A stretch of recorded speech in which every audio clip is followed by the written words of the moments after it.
Hello. അപ്പോൾ ഇതേ നമ്മളിന്ന് ഇച്ചിരി പരവക്കുറിച്ചിയാണ് വാങ്ങിച്ചത്. അത് നമുക്കിതേ തേങ്ങയും മുളക് അരച്ചൊന്ന് കറി വയ്ക്കാവേ. അതിനാവശ്യത്തിനായി നമ്മളിതേ കുറച്ച് തേങ്ങയൊക്കെ ഇവിടെ ചിരകി വെച്ചിട്ടുണ്ട്. അതിന് വേണ്ടിയിട്ടുള്ള മുളക് പൊടിയും മഞ്ഞൾ പൊടിയും മല്ലിപ്പൊടിയും അതിനകത്തോട്ടിട്ട് കുറച്ച് 5-6 കഷ്ണം ഉള്ളിയും ഒരു കഷ്ണം ഇഞ്ചിയും അതിനകത്തോട്ട് ചേർത്ത് മിക്സിക്കകത്തോട്ടിട്ട് നല്ലതുപോലെ അരച്ചെടുത്തിട്ടുണ്ട് കേട്ടോ. നമ്മളതൊരു ചട്ടിക്കകത്തോട്ട് ഒഴിച്ച് അതിനാവശ്യത്തിനായിട്ടുള്ള വെള്ളം കൂടെ ചേർത്ത് കൊടുത്ത് നല്ലതുപോലെ മിക്സ് ചെയ്ത് വെച്ചു. അതിനുശേഷം നമ്മൾ 2 തക്കാളിയും 2-3 പച്ചമുളകും അരിഞ്ഞ് അതിനകത്തോട്ട് ഇട്ട് കൊടുത്തിട്ടുണ്ട്. 2 കഷ്ണം കുടമ്പുളിയും കൂടെ ചേർത്ത് കൊടുത്തിട്ടുണ്ട് കേട്ടോ. ശകലം ഉപ്പും കൂടി ഇട്ട് ആവശ്യത്തിനുള്ള ഉപ്പും കൂടി ഇട്ട് നമ്മൾ ഇളക്കി നല്ലതുപോലെ യോജിപ്പിച്ച് കുറച്ച് മീൻ നമ്മൾ വെട്ടി വെച്ചിരുന്ന മീനും കൂടെ ഇട്ട് നമ്മൾ അങ്ങ് അടുപ്പിലോട്ട് വെച്ച് കൊടുത്തിട്ടുണ്ട്. അത് നല്ലതുപോലെ അങ്ങ് തിളച്ചൊന്ന് വറ്റാറാകുമ്പോഴത്തേക്ക് 2 സ്പൂൺ പച്ച വെളിച്ചെണ്ണ ഒഴിച്ച് കൊടുക്കണേ.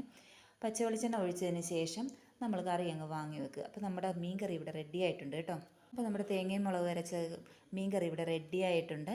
അപ്പോൾ ഇന്നത്തെ വീഡിയോ ഇത്രയേ ഉള്ളൂ. എല്ലാവർക്കും ഇഷ്ടമായെങ്കിൽ സപ്പോർട്ട് ചെയ്യണം കേട്ടോ. താങ്ക്